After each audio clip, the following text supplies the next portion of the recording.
L'ONU a réclamé vendredi une enquête indépendante sur la répression mercredi par l'armée d'une manifestation à Goma, en République démocratique du Congo, qui a fait des dizaines de morts parmi les civils. Pour Ravina Shamdasani, porte-parole du Haut-Commissariat de l'ONU aux droits de l'homme, les responsables des violations devront répondre de leurs actes.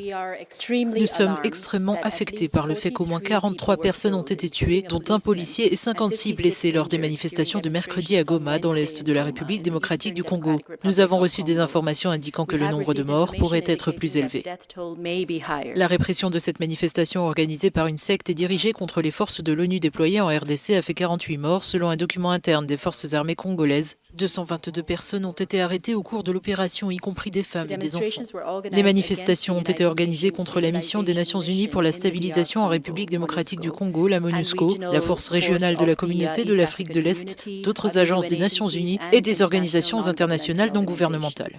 La mission de maintien de la paix des Nations Unies est l'une des plus importantes et les plus coûteuses au monde, avec un budget annuel d'environ 1 milliard de dollars. Mais la force, connue sous le nom de MONUSCO, est souvent critiquée localement, de nombreuses personnes estimant qu'elle est trop passive dans la prévention des conflits. Notre capacité à les aider dépendra bien sûr en grande partie des ressources que nous pourrons mobiliser pour accéder aux populations qui sont manifestement vulnérables.